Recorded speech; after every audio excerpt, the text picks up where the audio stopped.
বিসমিল্লাহির রহমানির রহিম। আসসালামু আলাইকুম ওয়া রাহমাতুল্লাহ। আশা করছি আল্লাহর অশেষ রহমতে সবাই ভালো আছেন। সবাইকে আরও একবার স্বাগতম জুবায়েরস একাডেমিতে। আলোচনার ধারাবাহিকতায় আমরা আলোচনা করছিলাম নবম দশম শ্রেণীর সাধারণ গণিতের ত্রিকোণমিতি দশম অধ্যায় দূরত্ব এবং উচ্চতা বিষয়ে। আর এই বিষয়ের উপর আজ আমাদের দ্বিতীয় ক্লাস।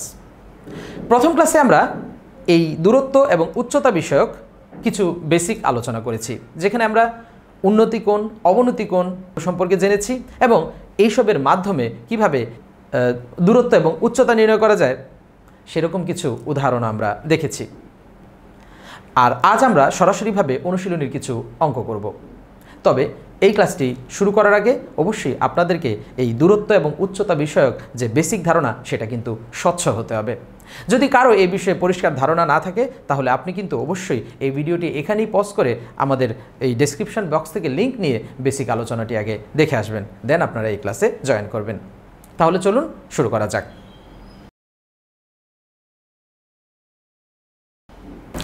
এই অধ্যায় থেকে আমরা সর্বপ্রথম যেই অঙ্কটি করব, শুরুতে আমরা তার কোশ্চেনটি দেখে নিই।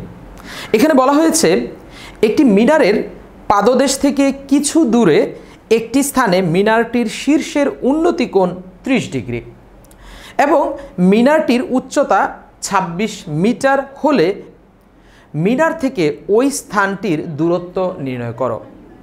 ভালোভাবে খেয়াল করুন, এখানে বলা হচ্ছে যে একটি মিনারের পাদদেশ থেকে, পাদদেশ মানে মিনারের যে গোড়া সেটা বোঝানো হচ্ছে, সেই পাদদেশ থেকে কিছু দূরের কোনো একটা স্থানে মিনারের শীর্ষের উন্নতি কোণ 30 ডিগ্রি। পাদদেশ থেকে কিছু দূরে কোনো একটা স্থানে বা বিন্দুতে মিনারের শীর্ষের উন্নতি কোণ 30 ডিগ্রি আর মিনারটির উচ্চতা দেওয়া আছে 26 মিটার। আমাদেরকে বের করতে হবে যে মিনারের পাদদেশ থেকে ওই স্থানটির দূরত্ব কত। একটি চিত্রের মাধ্যমে আমরা ব্যাপারটাকে আরেকটু পরিষ্কার করে নিতে পারি, তাহলে আমাদের জন্য সহজ হবে। লক্ষ্য করুন, আমরা যদি ধরে নেই এই এবি হলো সেই মিনারের উচ্চতা, আর তাহলে বি হচ্ছে সেই মিনারের পাদদেশ বা পাদবিন্দু। এখন এই বি বিন্দু থেকে কিছু দূরের কোনো একটা বিন্দুতে এই শীর্ষের উন্নতি কোণ, এ বিন্দুর উন্নতি কোণ কত ডিগ্রি? 30 ডিগ্রি। তা আমরা ধরে নিলাম কিছু দূরে বলতে গেলে আমরা এখানে ধরে নিলাম যে এক্স মিটার দূরে, এই এক্স মিটার দূরে এই সি বিন্দুতে এই শীর্ষের উন্নতি কোণ হচ্ছে 30 ডিগ্রি। তাহলে শীর্ষের উন্নতি কোণ বোঝানোর জন্য অবশ্যই আমাকে এ বিন্দুর সঙ্গে সি বিন্দু যোগ করা লাগবে। তো আমরা যদি সি বিন্দুর সঙ্গে এ বিন্দু যোগ করি তাহলে আমরা বলতে পারবো কোণ এ সি বি সমান এই হলো 30 ডিগ্রি। আর মিনারের উচ্চতা কি দেওয়া আছে? মিনারের উচ্চতা দেওয়া আছে 26 মিটার। তাহলে উচ্চতা কি এবি, এটা দেওয়া আছে 26 মিটার। আর অবশ্যই এখানে সমকোণ উৎপন্ন হয়েছে। আচ্ছা, এই যে আমরা চিত্রটা আঁকলাম, এই চিত্রটার মধ্যে ভালো করে খেয়াল করুন, আমরা মিনারটার উচ্চতা কি ধরে নিলাম? এই যে এবি, আর সেটা দেওয়া আছে 26 মিটার। আর এই পাদবিন্দু থেকে কিছু দূরের আমরা ধরে নিয়েছি সেটা এক্স মিটার দূরের এই সি বিন্দুতে কার উন্নতি কোণ? শীর্ষের উন্নতি কোণ। তাহলে এই মিনারের শীর্ষ কোণটা এ, মানে এ বিন্দুর উন্নতি কোণ হলো এই এসিবি অর্থাৎ 30 ডিগ্রি। আমাদেরকে কি বের করতে হবে? পাদদেশ থেকে এই বিন্দুটার দূরত্ব কত, অর্থাৎ এই যে আমরা এই বিসি সমান যে এক্স মিটার ধরে নিয়েছি এটাই আমাদেরকে বের করতে হবে।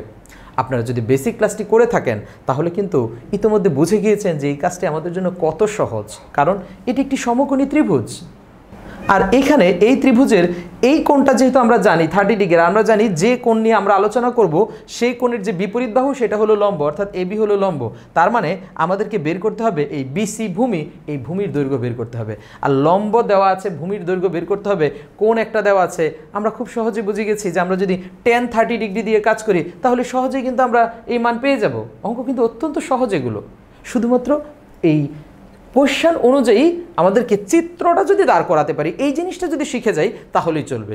যে প্রশ্নটা বুঝে কার উন্নতি কোণ কোথায় উৎপন্ন হলো এটা বুঝে যদি চিত্রটাকে দাঁড় করাতে পারি শুধু, তাহলে দেখবেন যে অঙ্ক কিন্তু সহজ। ত্রিভুজের একটা বাহু দেওয়া থাকলে অন্য বাহুর দৈর্ঘ্য যেভাবে আমরা নির্ণয় করি একটা কোণের মাধ্যমে ত্রিকোণমিতিক অনুপাতের মান ব্যবহার করে, সেভাবেই আমরা করতে পারবো।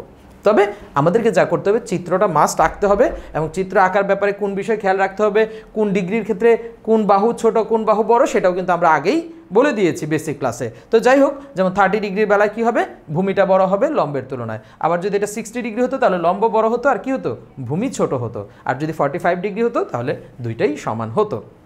তাহলে আমরা চলে যাই এটা কিভাবে গুছিয়ে উপস্থাপন করব। উপস্থাপনের ক্ষেত্রে প্রথমে আমাদেরকে চিত্র আঁকতে হবে, সুতরাং আমরা চিত্রটা এঁকে নিব। আর এই যে চিত্রটাতে যা যা ধরে নিলাম এইটা একটু আমাদেরকে এখানে গুছিয়ে একটু ছোট্ট ব্যাখ্যা করে লিখে দিতে হবে। এক্ষেত্রে আপনারা নিজের মতো ভাষা ব্যবহার করতে পারেন, তবে নিজের ভাষা মানে কিন্তু ভুলভাল কিছু না, বা মানে এমন কোনো কথা না যা কোনো অর্থ প্রকাশ করে না, এমন না। অর্থাৎ নিজের মতোই লিখবেন, ওই বিষয়টাই লিখবেন, বাট সেটা যেন উপযুক্ত তথ্যটাকে প্রকাশ করে। তো যাই হোক, আমরা এইভাবে লিখতে পারি। দেখুন, আমরা যদি লিখি, মনে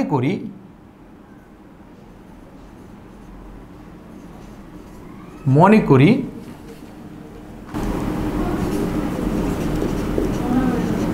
মিনারটির উচ্চতা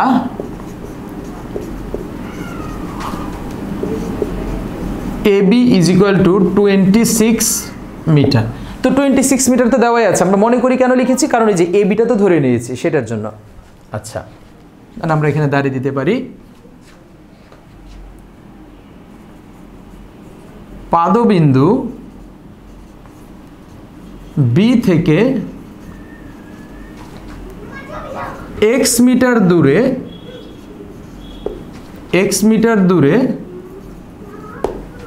সি বিন্দুতে, x মিটার দূরে কোন বিন্দুতে,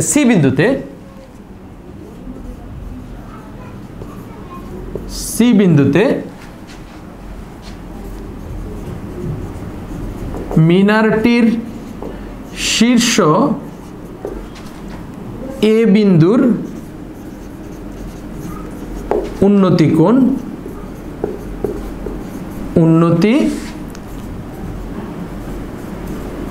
কোণ, কোনটার নাম কি, এসিবি, কোণ এসিবি = 30 ডিগ্রি। তাহলে এই যে দেখুন, আপনারা এক্ষেত্রে প্রশ্নে সহযোগিতা নিতে পারেন, ওই প্রশ্নে যেভাবে আছে তার সাথে মিল করে একটু গুছিয়ে লিখে দিয়ে চলবে। ভাষাটা ঠিক এরকমই হতে হবে এমন কোনো কথা নেই, বাট এই ইনফরমেশনটা যেন থাকে। অর্থাৎ কাকে ধরে নিয়েছি, উন্নতি কোণটা কার, কোথায় উৎপন্ন হলো, যে দৈর্ঘ্যটা ধরে নিয়েছি সেটা কি, ইত্যাদি ইত্যাদি। ব্যাস, দেন আমরা লিখতে পারি এখন ত্রিভুজটার নাম কি, এবিসি সমকোণী ত্রিভুজে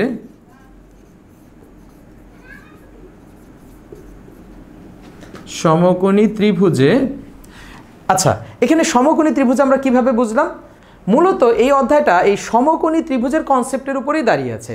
অর্থাৎ এখানে মিনার হোক, দেওয়াল হোক, কোনো গাছ হোক, কোনো টাওয়ার হোক, এই জাতীয় যত কথা থাকবে আমরা ধরে নিব এরা লম্বভাবে অবস্থান করছে, ফলে অন্য যে বাহুটা ভূমি বরাবর নিব এবং অতিভুজ যেটা নিব সেটা নেওয়ার মাধ্যমে আমাদেরকে এটাই এখানে ধরে নিতে হবে যে এটা একটি সমকোণী ত্রিভুজ উৎপন্ন হয়েছে। তো যাই হোক, যে এবিসি সমকোণী ত্রিভুজে আমরা কি লিখতে পারি এরকম, এটা যদি লম্ব হয় এটা যদি ভূমি হয় তাহলে কি লম্ব আর ভূমি দিয়ে কি কোন অনুপাত হয়, tan অথবা cot। আমরা চাইলে tan 30 অথবা cot 30 যে কোনো একটা মান ব্যবহার করেই করতে পারবো। তো আমরা লিখতে পারি tan কোণ ACB, প্রথমে এভাবে লিখবো, পরে দ্বিতীয় লাইনে মান বসাবো। tan কোণ ACB = tan ACB সমান কি লম্ব বাই ভূমি, হলে লম্ব এখানে কি AB বাই ভূমি কি BC, মান পরের লাইনে বসাবো, বা tan ACB কোণ মানে কত 30 ডিগ্রি = AB এর মান কত 26, আর BC এর মান আমরা কত ধরেছি x, আর tan 30 ডিগ্রির মান আমরা কত জানি 1/√3 = এই 26/x। আমরা চাইলে একটু উপর থেকে মুছে দিতে পারি।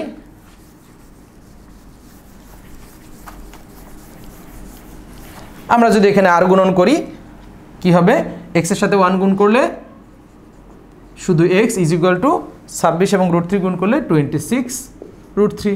দেখুন আমরা কিন্তু মান পেয়ে গেলাম। হ্যাঁ, আপনারা চাইলে ওই ক্যালকুলেটরের মাধ্যমে 26√3 তে কত হয় সেই পরিমাণটা যদি এখানে উল্লেখ করেন সেটা করে দিতে পারেন। আমরা এরকম লিখতে পারি, সুতরাং x = এই 26√3 তে ফলাফল হবে 45.033 প্রায়। তো আমাদের প্রশ্ন করা হয়েছিল কি, যে মিনারের পাদদেশ থেকে ওই স্থানটার দূরত্ব কত, আমরা কি ধরেছিলাম x মিটার, আর x এর মান কি পেলাম ওই 45.033। আমরা জাস্ট আনসার লিখতে পারি এরকম 45.033 মিটার প্রায়। অথবা কেউ চাইলে একটি পুরো বাক্য লিখে দিতে পারেন যে সুতরাং ওই মিনারটির পাদদেশ থেকে ওই স্থানটির দূরত্ব ওই 45.033 মিটার প্রায়। বাস, কত সহজ দেখুন। তাহলে চলুন আমরা এই বিষয়ের উপর আরও একটি অঙ্ক দেখে নিই।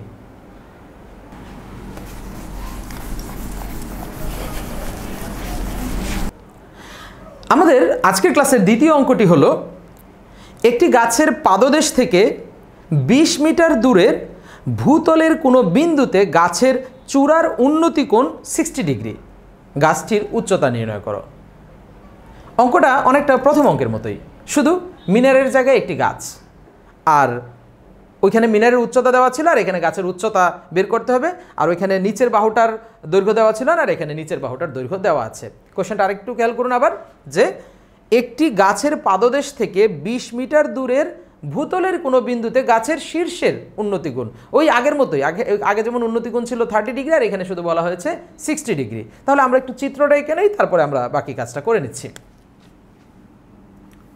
আমরা যদি ধরে নেই এবি হলো সেই গাছ, লক্ষ্য করুন এর পাদদেশ থেকে 20 মিটার দূরের কোনো একটা বিন্দুতে শীর্ষের উন্নতি কোণ কত ডিগ্রি? 60 ডিগ্রি। যেহেতু 60 ডিগ্রি কোণ, তাহলে 60 ডিগ্রি কোণের বেলায় কি লম্বটা বড় হবে সেই চিন্তা করেই কিন্তু চিত্রটা আঁকতে হবে, তাই না? আচ্ছা, তাহলে আমরা মোটামুটি এখানে একটু ছোট একটা বাহু নেই, দেন আমরা এটা যোগ করে ফেলি। চিত্র আমাদের হয়তো বা শতভাগ পারফেক্ট হবে না। এখানে আমরা যদি নাম দিই এই এবিসি, তো কি দাঁড়ালো? এবি হলো গাছ, আর গাছের পাদদেশ যেটা বি বিন্দু সেখান থেকে কত মিটার দূরে? 20 মিটার। তাহলে আমরা এইটুকু ধরে নিতে পারি বিসি সমান 20 মিটার, 20 মিটার। এই সি বিন্দুতে গাছের চূড়ার উন্নতি কোণ, এখানে গাছের চূড়া কোনটা? এ, তাহলে এ বিন্দুর উন্নতি কোণ সি বিন্দুতে কত ডিগ্রি? 60 ডিগ্রি। আমরা এখানে 60 ডিগ্রি লিখতে পারি। আচ্ছা, আমাদেরকে কি বের করতে হবে? গাছের উচ্চতা। আচ্ছা, এখানে গাছের উচ্চতা কোনটা নির্দেশ করছে? A B. আমরা যদি ধরে নিই যে উচ্চতা হলো এইচ মিটার, চাইলে এ বি বাহু রেখে দিতে পারি, অথবা এইচ মিটার আমরা ধরে নিলাম। তাহলে এখন কি দাঁড়ালো দেখুন, আগের মতোই, শুধুমাত্র এই আগে লম্ব দেওয়া ছিল, ভূমি দেওয়া ছিল না, আর এখন ভূমি দেওয়া আছে, লম্ব দেওয়া নেই, আর 30 ডিগ্রির জায়গায় 60 ডিগ্রি। তার মানে কিন্তু আমরা ওই tan 60 ডিগ্রির মান বসিয়ে কিন্তু লম্ব বাই ভূমি দিয়েই এই সহজভাবেই এই এইচ এর মানটা বের করে ফেলতে পারবো। তাহলে আমি বোর্ডে লিখে দিচ্ছি, আপনারা তুলে নিন। আমরা এইভাবে লিখতে পারি, এক্ষেত্রেও মনে করি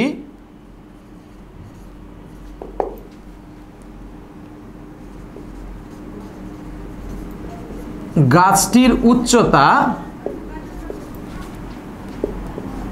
এই A B is equal to H metre, গাছটির উচ্চতা A B is equal to H metre আমরা ধরে নিলাম। দেন এই গাছটির পাদবিন্দু কোনটা? বি বিন্দু। পাদবিন্দু মানে নিচের বিন্দু। এই পাদবিন্দু বি থেকে কত মিটার দূরে? 20 মিটার দূরে। আমরা এইভাবে লিখতে পারি, এখানে দাঁড়িয়ে দিব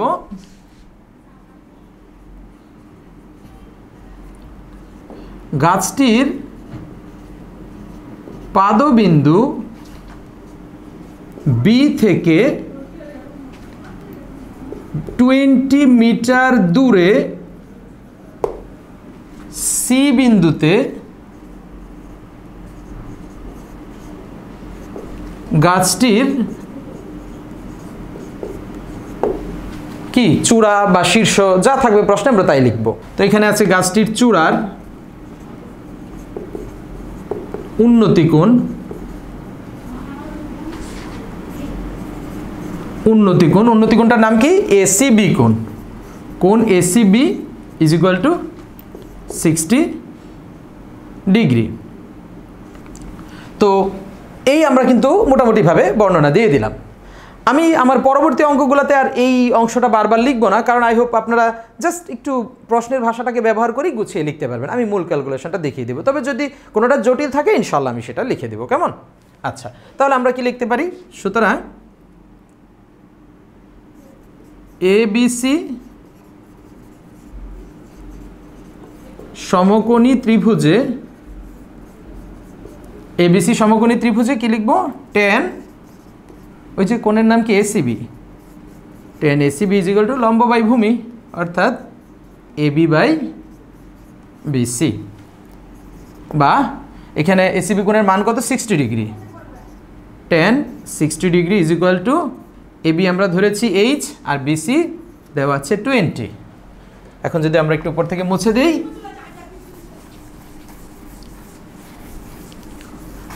এখানে আছে tan 60 ডিগ্রি, তো tan 60 ডিগ্রির মান কত? tan 60 ডিগ্রির মান √3। সো আমরা এখানে √3 বসিয়ে দিব আর গুণন করব, উত্তর পেয়ে যাব। বা √3 = h/20 আর গুণন করলে আমরা পাবো বা h = 20√3। ওই আগের মতোই আপনারা 20√3 যে মান সেই মানটা ক্যালকুলেটরের মাধ্যমে করে এখানে বসিয়ে দিতে পারেন। আর এই মানটা হলো, অতএব h = 34.641 প্রায়। সুতরাং আমরা লিখতে পারি, সুতরাং গাছটির উচ্চতা এই 34.641 মিটার প্রায় দিয়ে আমরা এখানে আনসার দিয়ে দেব। ব্যাস, মূলত উন্নতি কোণ, অবনতি কোণ এবং চিত্রের মধ্যে যদি আমরা বিষয়টাকে উপস্থাপন করতে পারি তাহলে এই অঙ্ক অত্যন্ত সহজ জিনিস। তাহলে চলুন আমরা চলে যাই আজকের ক্লাসের তৃতীয় অঙ্কে।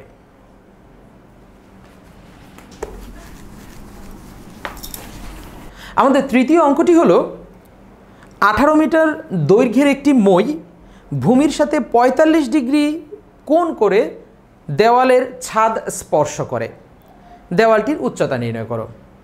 একটি মইয়ের দৈর্ঘ্য 18 মিটার, সে ভূমির সাথে 45 ডিগ্রি কোণ করে ওই দেওয়ালের ছাদ বা দেওয়ালের শীর্ষ স্পর্শ করে।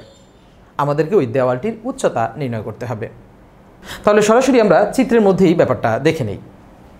আমরা যদি ধরে নিই যে আগের মতোই ওই এবি হচ্ছে সেই দেওয়াল, দেওয়ালের সাথে মই কীরকম অবস্থানে থাকে বলা আছে, এমন অবস্থানে আছে যে ভূমির সাথে সে 45 ডিগ্রি কোণ করে আছে। ভূমি, তার মানে ভূমি নিশ্চয়ই এটা, আর ভূমির সাথে 45 ডিগ্রি কোণ করে মইয়ের অবস্থান, তার মানে কি মইটা অনেকটা এইরকমভাবে আছে দেওয়ালের সাথে, এইখানে 45 ডিগ্রি কোণ উৎপন্ন হয়েছে, তাই না? হ্যাঁ, আমরা এভাবে যোগ করে দিতে পারি এখন। আর আমরা জানি যেহেতু আমরা এখানে 45 ডিগ্রি কোণ আঁকবো, সুতরাং আমাদের এই লম্ব আর ভূমি যেন সমান হয়। তাহলে আমরা যদি এই বিন্দুটার নাম দিই সি, তাহলে ব্যাপারটা কি দাঁড়ালো? আচ্ছা বলুন তো, এখানে মই কোনটা, অর্থাৎ কোন বাহুটা মইকে নির্দেশ করছে? হ্যাঁ, এসি বাহু। আর এবি বাহু কি? দেওয়াল। আর দেওয়ালের এই যে চূড়া বা ছাদ, এই ছাদ স্পর্শ করে আছে মই, সে ভূমি হচ্ছে বিসি, বিসির সঙ্গে 45 ডিগ্রি কোণ করে আছে। আচ্ছা, মইয়ের দৈর্ঘ্য কত বলা আছে? 18 মিটার। তার মানে আমাদের এসি বাহুর দৈর্ঘ্য কত? 18 বা 18 মিটার। আমরা এখানে লিখতে পারি 18 মিটার। আমাদেরকে কি বের করতে হবে? দেওয়ালের উচ্চতা। দেওয়াল হচ্ছে এবি, আমরা যদি এবি ধরে নেই এইচ মিটার, তাহলে দেখুন তো 45 ডিগ্রি, আর এই ত্রিভুজের এই সি কোণের সাপেক্ষে এবি হলো কি? লম্ব, আর এসি হলো অতিভুজ। আর লম্ব আর অতিভুজ দিয়ে কোন অনুপাত আছে? সাইন এবং কোসেক। সুতরাং আমরা সাইন 45 ডিগ্রি অথবা কোসেক 45 ডিগ্রি এর যে কোনোটা ব্যবহার করেই এই মানটা বের করে নিতে পারবো। তো বর্ণনা প্রথমে যেভাবে আগেরটা বলেছি একটু গুছিয়ে যা আছে এখানে, শুধু মইয়ের কোনটা কতটুকু কোণ আছে প্রশ্ন দেখে দেখে লিখলেই চলবে। আমরা শুধু মূল অংশটা যদি করি তাহলে কি দাঁড়াবে? এই ত্রিভুজ হচ্ছে এবিসি বা এসিবি।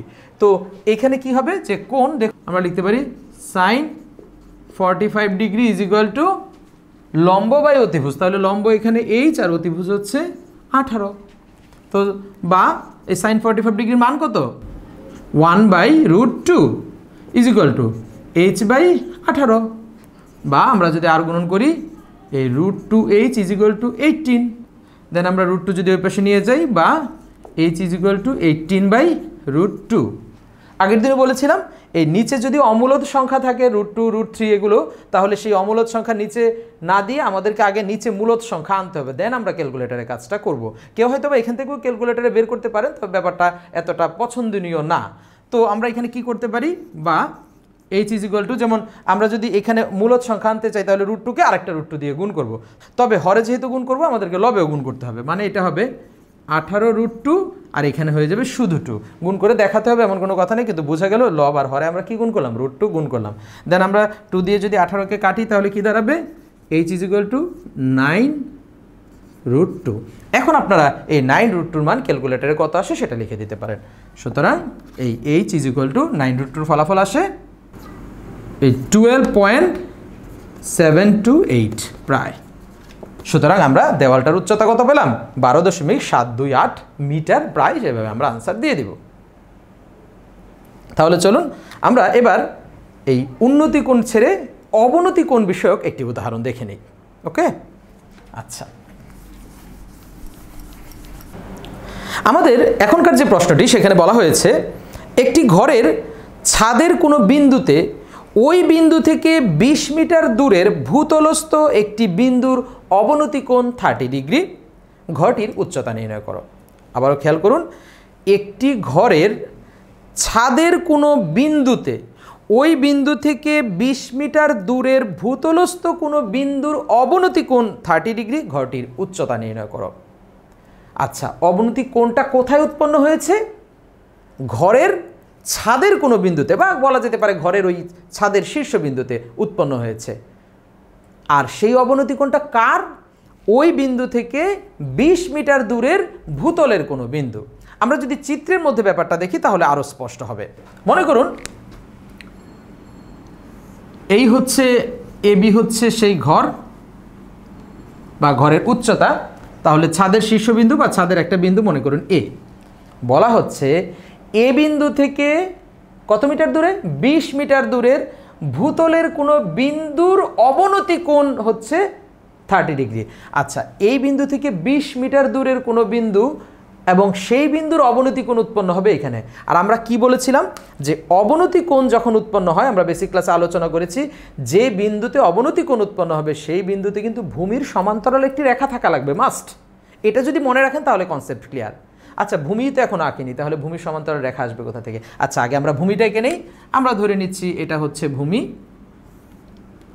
আমরা ধরে নিলাম ওই এ বিন্দু থেকে, ওই যে বলা হচ্ছে 20 মিটার দূরের কোনো বিন্দুর অবনতি কোণ।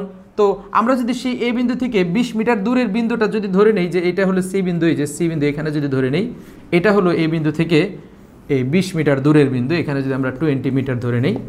আর এখানে বলা হচ্ছে, খেয়াল করে দেখুন যে এই সি বিন্দুর অবনতি কোণ এ বিন্দুতে কত ডিগ্রি? 30 ডিগ্রি। তার মানে কি এই কোণটা 30 ডিগ্রি? না, এটা যদি চিন্তা করেন তাহলে ভুল হবে। ওই যে আগে বলেছি সেটা কি, যে বিন্দুতে অবনতি কোণ উৎপন্ন হয়েছে সেখানে কিন্তু অবশ্যই ভূমির সমান্তরাল রেখা লাগবে। আচ্ছা, বিসির সমান্তরাল কি এখানে কোনো রেখা এখনো আছে? নাই। আমাদেরকে অবশ্যই কিন্তু এখানে এই বাড়তি কাজটা করতে হবে, সেটা হচ্ছে এই এ বিন্দুতে এই ভূমির সমান্তরাল করে একটি রেখা আমাদের লাগবে। যখন আমরা ভূমির সমান্তরাল রেখা আঁকবো তখনই কিন্তু দেখবো যে এখানে একটি কোণ উৎপন্ন হয়েছে, আর এই কোণটি হলো 30 ডিগ্রি। আচ্ছা, আমাদেরকে যিনি কি বের করতে হবে? আমাদেরকে বের করতে হবে ঘরটির উচ্চতা। আচ্ছা, এই ঘরটির উচ্চতা নির্দেশ করতেছে কোন বাহুটা? এবি বাহুটা। আমরা যদি ধরে নিই যে উচ্চতা হচ্ছে h মিটার, এখন প্রশ্ন হতে পারে যে আমরা এটা কিভাবে বের করব? আমরা তো সাধারণত এ বি সি বা এ সি বি এই ত্রিভুজ দিয়ে কাজটা করি, কিন্তু এখানে তো এই ত্রিভুজের কোনো কোণ আমাদের জানা নেই। তাহলে কোণ যদি জানা না থাকে, যদি কোণ জানা থাকে, এই কোণটা যদি জানা থাকে, তাহলে তো ওই একই কথা, এটা লম্ব আর 20 মিটার হচ্ছে অতিভুজ, লম্ব বা অতিভুজ অর্থাৎ সাইন দিয়ে কাজটা করে ফেলবো। কিন্তু এই কোণটা তো মান জানি না, কিন্তু আসলে আমরা জানি। কিভাবে? লক্ষ্য করুন, ওই যে বিসির সমান্তরাল বাহু হচ্ছে এটা। আমরা যদি এখানে বসে নাম দিতে পারি একটা ডি বিন্দু যদি দিই, তাহলে বিসির সমান্তরাল হলো এডি। তাহলে এই এসি কি তাদের ছেদক হিসেবে কাজ করছে, আর যখন ছেদক হিসেবে কাজ করে তখন এই কোণ এবং এই কোণ কি কোণ? একান্তর কোণ। আর একান্তর কোণ দুটি পরস্পর সমান হয়। সুতরাং এই উপরের এই কোণটা যদি 30 ডিগ্রি হয় তাহলে নিচের কোণটাও কিন্তু 30 ডিগ্রি। সুতরাং আমরা কিন্তু এখন ওই সাইন এসিবি কোণ দিয়েই এই এইচ এর মান বের করতে পারবো। তাহলে এই অঙ্কটা আমি একটু গুছিয়ে লিখে দিচ্ছি, আপনারা আমার সাথে লিখে নিন। আমরা লিখতে পারি, মনে করি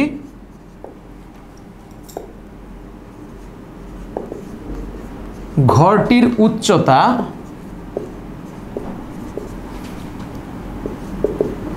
AB is equal to H metre.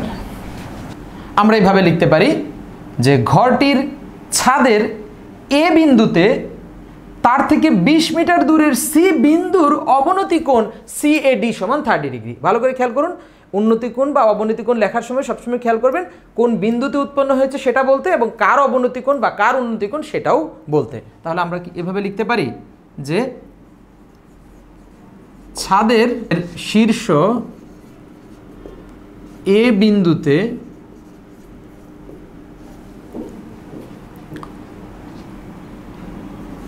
20 metre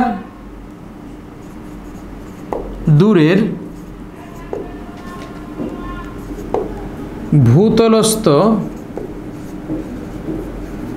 ভূতলস্থ C বিন্দুর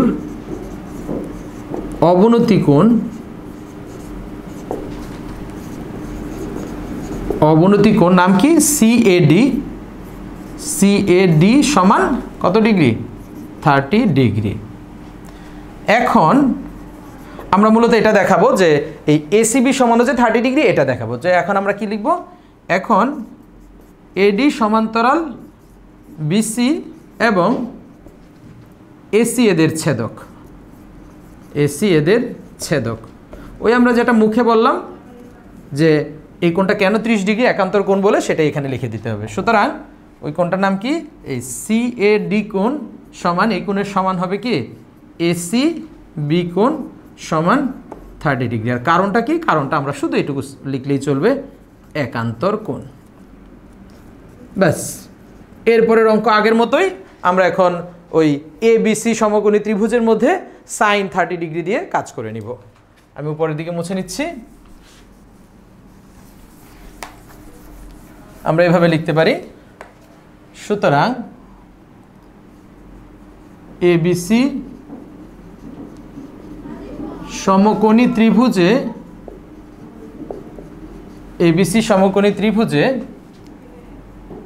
সাইন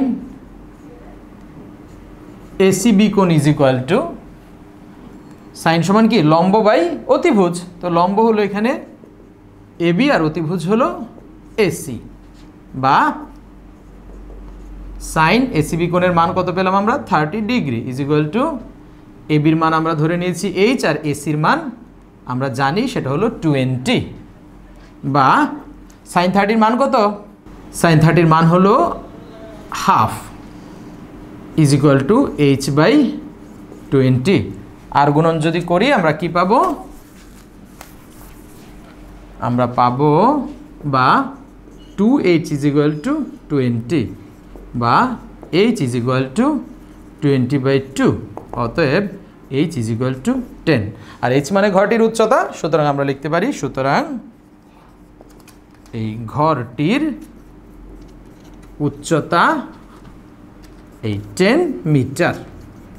ব্যাস, এটাই হচ্ছে আমাদের উত্তর।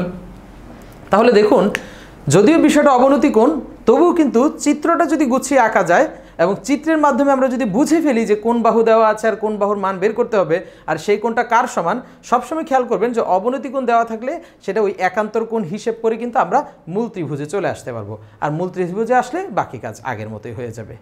তাহলে চলুন আমরা আজকের আলোচনার শেষ অঙ্কটি দেখে আসি।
আমাদের সর্বশেষ অঙ্কটি একটু ক্রিটিক্যাল। আগে আমরা কোশ্চেনটা দেখে নিই। এখানে বলা হয়েছে, একটি গাছ ঝড়ে এমনভাবে ভেঙে গেল যে ভাঙা অংশ দণ্ডায়মান অংশের সাথে 30 ডিগ্রি কোণ উৎপন্ন করে গাছের গোড়া থেকে 12 মিটার দূরে মাটি স্পর্শ করে। সম্পূর্ণ গাছটির দৈর্ঘ্য কত?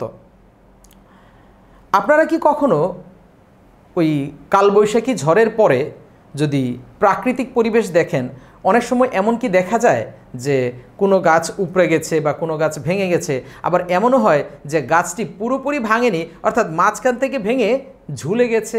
মাঝখান থেকে ভেঙে গিয়েছে কিন্তু পুরোপুরি বিচ্ছিন্ন হয়নি। বিচ্ছিন্ন না হয়ে ওই গাছের উপরের প্রান্তটা মনে হচ্ছে যে মাটির সাথে কি লেগে গিয়েছে। এমন কি ঘটনা দেখেননি আপনারা? অবশ্যই দেখার কথা। তো যাই হোক, না দেখে থাকলেও ব্যাপারটা আন্দাজ করা কিন্তু কঠিন কোনো ব্যাপার না যে পুরোপুরি একদম ভেঙে টুকরো হয়ে যায়নি, অথবা 50% ভেঙে গিয়েছে, ভেঙে একদম ঝুলে গিয়েছে, ঝুলে ওই মাটির সাথে সেটা অপর প্রান্ত মাটির সাথে এসে স্পর্শ করেছে। আর এখানে তথ্যটা কি দেওয়া আছে যে ওই ভাঙা অংশ দণ্ডায়মান, অর্থাৎ গাছের যতটুকু দাঁড়ানো আছে সেটা আর ওই যে এখান থেকে ভেঙে গিয়েছে এরকম ওই ভাঙা অংশ দণ্ডায়মান অংশের সাথে 30 ডিগ্রি কোণ উৎপন্ন করেছে।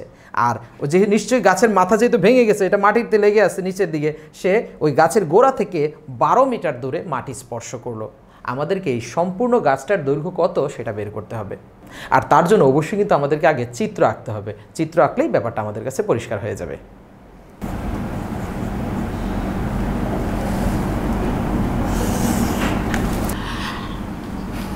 আমরা যদি ধরে নেই যে এই এবি হলো সেই গাছ, ওকে, তো এই গাছটা কোনো এক জায়গায় ভেঙে যাবে। তো ভেঙে নিশ্চয়ই উপরের প্রান্তটা ভেঙে কী হবে, এমনভাবে ঝুলে থাকবে যে যে অংশটা ঝুলে থাকবে সে দণ্ডায়মান অংশের সাথে 30 ডিগ্রি কোণ উৎপন্ন করবে। তো 30 ডিগ্রি কোণ উৎপন্ন করবে। আমরা মোটামুটিভাবে ব্যাপারটাকে এরকমভাবে যদি ধরি, এতটুকুই ধরলাম আপাতত। আর হাতের লেখার চিত্র হয়তো একটু আঁকা বাঁকা হচ্ছে, যাই হোক। তো লক্ষ্য করুন, এই এবি গাছ আমরা ধরে নিচ্ছি যে এটা এই সি বিন্দুতে ভেঙে গেল। ভেঙে এই যে এই ভাঙা অংশটাই এরকমভাবে ঝুলে আছে। আমরা ধরে নিলাম মাটির সেই ডি বিন্দুতে এসে সে মাটি স্পর্শ করলো। আর ওই গাছের গোড়া থেকে ওই জায়গাটার দূরত্ব হচ্ছে 12 মিটার। আমাদেরকে বের করতে হবে এই সম্পূর্ণ গাছ, অর্থাৎ এই যে এবির দৈর্ঘ্যটা কত। আচ্ছা, ভালোভাবে খেয়াল করে দেখুন, গাছ তো ছিল এবি, সে যখন সি বিন্দুতে ভেঙে গেল, এখন কি আর ওই এসি বাহুটার অস্তিত্ব আছে? না, এই মুহূর্তে কিন্তু আর এসি বাহুটার অস্তিত্ব নাই। মূলত এসি বাহুটাই এই ডিসি বাহুতে পরিণত হয়েছে। ফলে আমি এসি বাহুটাকে একটু এরকম মাঝখান থেকে মুছে দিচ্ছি। অর্থাৎ আপনারা খাতায় যেটা করতে পারেন, ডট ডট ডট ডট চিহ্ন দিয়ে জিনিসটাকে দেখায় দিতে পারেন, যেটা মনে হবে যে এটা আর এখন নাই। অর্থাৎ আপাতত যেটা আছে এই এসিটাই ভেঙে এই ডিসির সমান হয়ে গেছে। এক কথা আমরা বলতে পারি এসি এখন ডিসি হয়ে গেল। আমাদেরকে বের করতে হবে সম্পূর্ণ গাছটার দৈর্ঘ্য কত।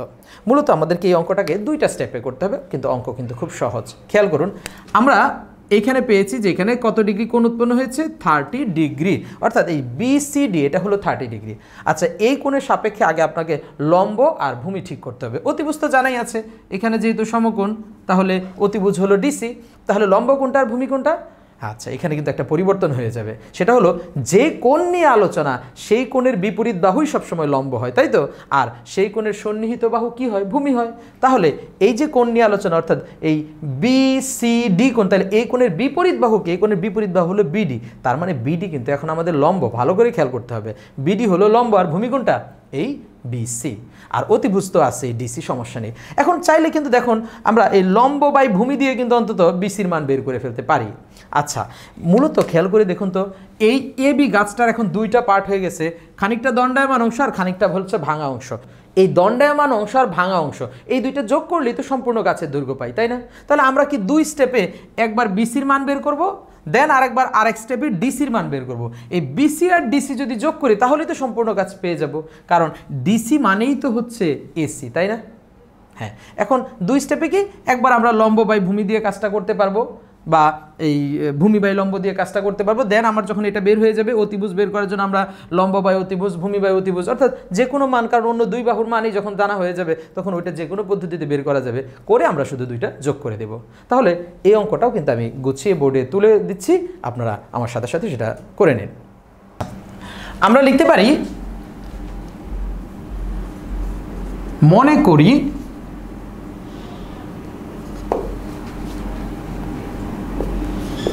এবি গাছটি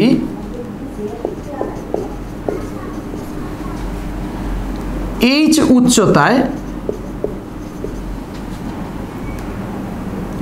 উচ্চতায় সি বিন্দুতে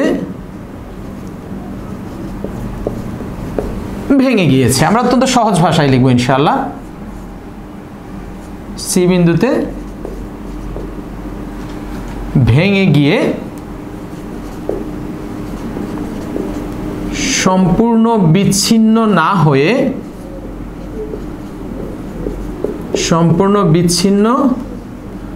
না হয়ে দণ্ডায়মান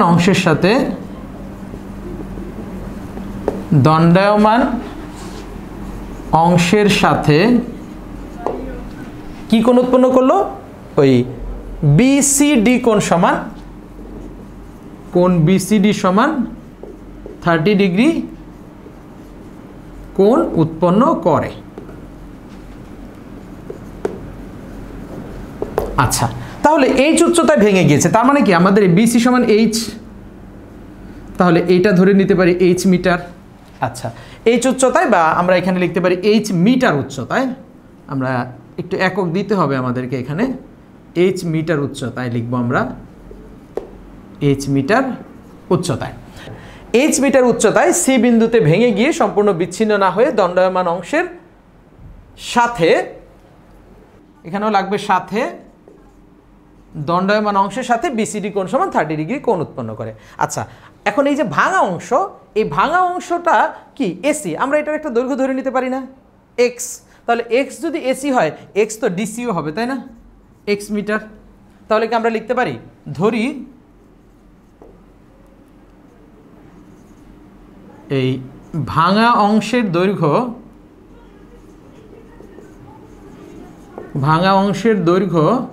তাহলে ভাঙা অংশের দৈর্ঘ্য কোনটা, এসি, আর এসি মানেই ডিসি। আমরা এইভাবে যদি লিখি এসি সমান ডিসি সমান এক্স মিটার, বাস এই হয়ে গেল। এখন আমরা এই বাকি যে এই ডিবিসি যে ত্রিভুজ আছে সেখান থেকে আমরা বাকি মানগুলা বের করে নিতে পারবো। আমরা এইভাবে লিখতে পারি, সুতরাং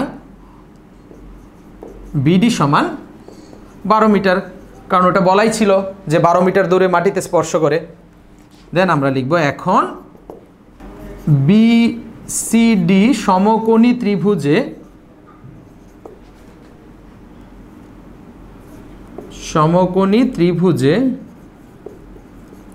আপনি কোন মানটা আগে বের করতে চান? আপনি যদি চান বিসির মান আগে বের করতে, তাহলে লক্ষ্য করুন এই 30 ডিগ্রি কোণের সাপেক্ষে কিন্তু এই বিডি হলো লম্ব আর ভূমি হলো এই বিসি, তার মানে লম্ব বাই ভূমি দিয়ে আপনি এইচ এর মান আগে বের করে নিতে পারেন। তাহলে আমরা এভাবে যদি লিখি tan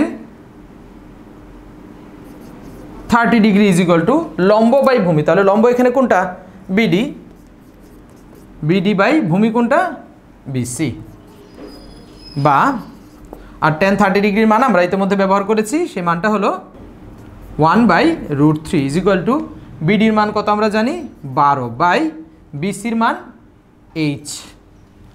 আমাদেরকে এবার উপর থেকে একটু মুছে দিতে হবে,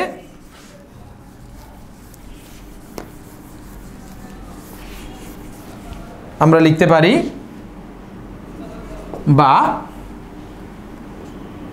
এইচ ইজ ইকুয়াল টু 12√3। আমরা এইচ এর মান এখানে দশমিকে বের করে নিতে পারি, তবে এখানে বের না করে আমাদেরকে যেহেতু মূলত এইচ এর সঙ্গে এক্স এর মান যোগ করতে হবে, তাই দুইটা যখন যোগ করব তখন আমরা মূলত ক্যালকুলেটরের মাধ্যমে দশমিক মানটাকে ব্যবহার করব। তাহলে আপাতত আমরা এইচ ইজ ইকুয়াল টু 12√3 রেখে দিচ্ছি, আমরা এখানে বানা দিয়ে তখন অতএব দিয়ে দিতে পারি। আচ্ছা, এখন কি দাঁড়ালো, আমরা এখন এইচ এর মানটা পেয়ে গেলাম, এখন শুধু আমাদের এক্স এর মানটা দরকার। তো এটা হচ্ছে লম্ব আর এটা হলো অতিভুজ, তাহলে লম্ব বাই অতিভুজ অর্থাৎ sin 30 ডিগ্রি দিয়ে আমরা এক্স এর মান বের করে নেই। আমরা কি আবার লিখতে পারি যে আবার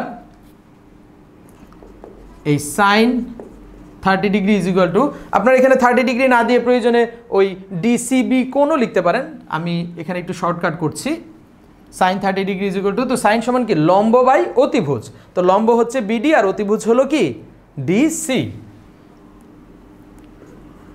বিডি বাই ডিসি, বা sin 30 ডিগ্রির মান কত আমরা জানি হাফ ইজ ইকুয়াল টু বিডির মান আমরা জানি 12 আর ডিসির মান তো আমরা জানি না, ডিসির মান ধরে নিয়েছি এক্স। আমরা একটু নিচের দিকে মুছে দেই, বা এক্স ইজ ইকুয়াল টু এই 24। আমরা কিন্তু এক্স এর মানও পেয়ে গেলাম। আর আমাদের কাছে কি চাওয়া হয়েছে? সম্পূর্ণ গাছটির দৈর্ঘ্য কত। আর সম্পূর্ণ গাছ বলতে কি বোঝানো হচ্ছে? এই এইচ হচ্ছে দণ্ডায়মান অংশ আর এই এক্স মিটার হলো ভাঙা অংশ, আর এই দুইটা যদি আমি যোগ করি তাহলে আমরা পেয়ে যাব সম্পূর্ণ গাছটির দৈর্ঘ্য। আমরা লিখতে পারি সুতরাং সম্পূর্ণ গাছটির দৈর্ঘ্য সমান, আমরা এভাবে দিয়ে দিব এইচ প্লাস এক্স মিটার। দেন এইচ এর মান আমরা কত পেলাম? 12√3 প্লাস এক্স এর মান কত পেলাম? 24 মিটার। আমরা যদি যোগ করি কি পাবো? 36√3 মিটার। এখন আমরা ক্যালকুলেটরের সাহায্যে এই মানটাকে বসিয়ে দিতে পারি। এখানে হবে এই 44.785 মিটার। অবশ্যই আমাদেরকে প্রায় লিখে দিতে হবে, কারণ আমরা এখানে অমূলদ সংখ্যার মান বসিয়েছি। তো এই কিন্তু আমাদের সম্পূর্ণ গাছটির দৈর্ঘ্য কত? 44.785 মিটার প্রায়। তাহলে দেখুন, এই অঙ্কটি যদিও প্রশ্নের দিক থেকে একটু জটিল, কিন্তু আপনি যদি এর চিত্রটিকে দাঁড় করাতে পারেন, বারবার আমি এই কথাটাই বলছি যে আপনি যদি চিত্রটি, প্রশ্ন অনুযায়ী চিত্রটি সুন্দর মতো সেট করতে পারেন, তাহলে অঙ্ক কিন্তু আপনার জন্য সহজ। আপনারা এই অঙ্কগুলো অবশ্যই কিন্তু বাসায় প্র্যাকটিস করবেন। আর আমি মূলত 5টি অঙ্ক করিয়েছি, কিন্তু আপনারা এই 5টি অঙ্কের মাধ্যমে উদাহরণ থেকেও আরও 4টি অঙ্ক করে নিতে পারবেন। পাঠ্য বইয়ের উদাহরণের উদাহরণ 2, উদাহরণ 3, উদাহরণ 4 এবং উদাহরণ 6 আপনারা দেখবেন যে আমি আজকে যে আলোচনা করেছি ঠিক একই কনসেপ্টের উপর এবং অনেক ক্ষেত্রে প্রায় একই রকম। আপনারা সহজে সেগুলো সমাধান করে নিতে পারবেন। তো এই ছিল আমার আজকের ক্লাসের আলোচনা। ক্লাসটা শেষ করার পূর্বে আমি সবাইকে একটা ছোট্ট প্রশ্ন করি। আচ্ছা, আপনাদেরকে যদি প্রশ্ন করা হয়, যারা অন্তত মুসলিম আছেন, যে আল্লাহ আমাদেরকে কেন সৃষ্টি করেছেন, আপনারা কি জবাব দিবেন? আমি জানি সবার জবাব এটাই হবে যে আল্লাহ আমাদেরকে সৃষ্টি করেছেন তার ইবাদত করার জন্য। কিন্তু আপনি কি জানেন এই উত্তরের মধ্যে একটি ছোট্ট ভুল রয়ে গেছে? হ্যাঁ, আল্লাহ আমাদেরকে তার ইবাদতের জন্য সৃষ্টি করেননি। আল্লাহ আমাদেরকে শুধুমাত্র তার ইবাদত করার জন্য সৃষ্টি করেছেন। ভালো করে খেয়াল করুন, শুধুমাত্র তার ইবাদত করার জন্য সৃষ্টি করেছেন। আল্লাহ পবিত্র কোরআনের সূরা আয-যারিয়াতের 56 নং আয়াতে বলেছেন, আমি জিন এবং মানুষকে আমার ইবাদত ছাড়া অন্য কোনো উদ্দেশ্যে সৃষ্টি করিনি। মানে হলো আমাদের কাজ শুধুমাত্র আল্লাহর ইবাদত করা। ব্যাপারটা এমন না যে আমরা আল্লাহর ইবাদতও করব আবার পাশাপাশি নাফরমানিও করব। আমরা আল্লাহর ইবাদতও করব পাশাপাশি শয়তানেরও অনুসরণ করব, বা আমরা আল্লাহর ইবাদতও করব মাঝে মাঝে আমাদের মনের খুশি মতো আমাদের খেয়াল খুশিরও ইবাদত করব। ব্যাপারটা এমন না। আল্লাহ আমাদেরকে সৃষ্টি করেছেন শুধুমাত্র তার ইবাদত করার জন্য। আমরা আমাদের জীবনের সকল কাজই চালাতে পারি, কিন্তু সেটা যদি আল্লাহর সীমার মধ্যে থাকে তাহলে আমাদের কাজগুলো এটাও কিন্তু ইবাদতের মধ্যে গণ্য হবে। আমাদের আয় উপার্জন পড়াশোনা সব কিছুই কিন্তু আল্লাহর ইবাদতে গণ্য হবে যদি আমরা এই কাজটুকুকে আল্লাহর নির্দেশিত যে হারাম ওয়ে সেটার বাইরে এসে বা হারাম ওয়েতে না করে হালাল যত পন্থায় আছে এবং হালালভাবে যদি আমি যে কোনো কাজই করি সবই কিন্তু আল্লাহর ইবাদতের মধ্যে গণ্য হবে। আশা করছি ব্যাপারটা আমরা উপলব্ধি করব এবং সে অনুযায়ী আমাদের জীবনকে পরিচালনা করার চেষ্টা করব ইনশাআল্লাহ। ভালো থাকবেন সবাই। আসসালামু আলাইকুম ওয়া রাহমাতুল্লাহ।